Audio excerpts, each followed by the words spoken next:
Hello everyone, Leonardo Cornejo here. Well, Sergio Leonardo Cornejo here. And today I wanted to talk about someone else's book. I'm not a booktuber, I don't even like the term booktubers. I don't like the idea of being a celebrity or whatever. I want my books to get famous, but I don't want to get famous myself. But I wanted to gain more presence, and also I want to return the favor to a writer I know who is kind of my senpai, helped me with a lot of stuff. So I wanted to talk about his book and make a review. You could say I actually left a review on my other YouTube channel, which is in Spanish. But since that one might not reach his target demographic, well, I am here to talk about it. It's GR2113, The Genetic Riots. It's a science fiction kind of transhumanist, a futurist novel set in in the near future, um, during the 22nd century.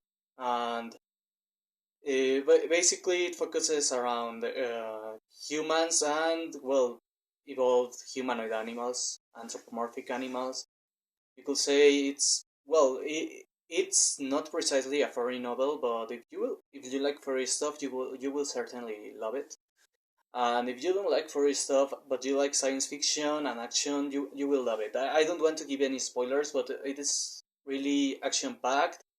It's full of guns and girls with guns and people firing at the bad guys, which are basically Lovecraftian monsters. Most of them. There is a heavy inspiration in the concept of Lovecraftian horror, with all these cosmic monstrosities and or horrible mutants and all that stuff.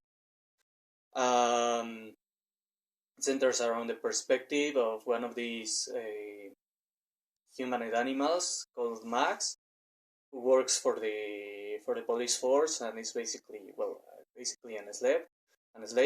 It is not very political. So that's something I like about this author. He even mentioned that he doesn't like politics, especially woke politics. He doesn't like to show it in his books, and he despises the whole woke scene. So he decided to write a novel with as little wokeness as possible and as little politics as possible. One of the things I like is that this novel has the feeling of a first person shooter. I mean, the narrative is in first person. It's really well written. It makes a lot of sense, and even though the book itself is quite large. I mean, it has a page count of 632 pages. You finish it in a few days. I mean, I'm a bit of a slow reader, and it took me a week or less. I don't remember well, but a week or less to complete it, and I decided to read it. It's a very quick read, and the narrative gives this feeling of playing a first-person shooter, of playing, I don't know, Doom or Fear, which are some of the ones that I'm quite familiar, and it gave me that feeling. A bit combined with some third-person elements, like acrobatics and stuff like that. It was a quite quick read despite its size.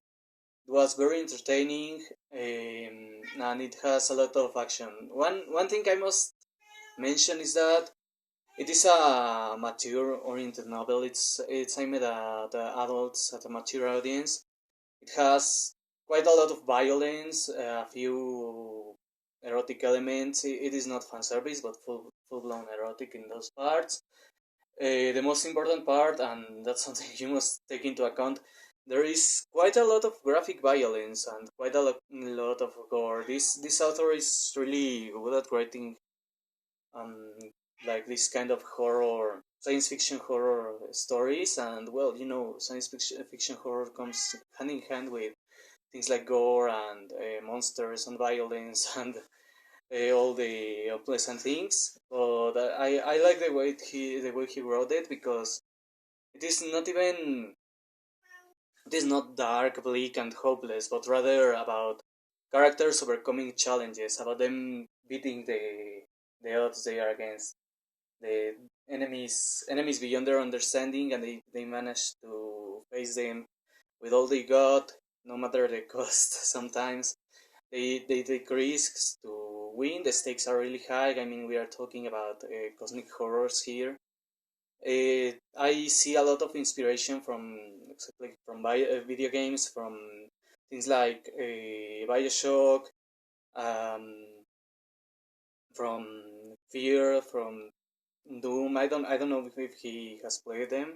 I never asked him, but I feel they are they are better. There is an inspiration there, and there is also inspiration in the works of Lovecraft and in this novel called John Dies at the End, which is quite famous, and he probably read it. I think he read it. I think he mentioned it when he was mentoring me. So since this guy was kind of my senpai, he mentored me in a lot of things regarding literature, guided me through the whole thing, even helped me contact some people I could trust in that regard. Well, I wanted to return the favor by shilling for him, since that's the best I can do, and I want him to have more sales than he already has, and a lot more positive reviews than he already has. So go check it out, go give it a chance. I know you will enjoy it unless you really can tolerate that kind of stuff. Have a nice day.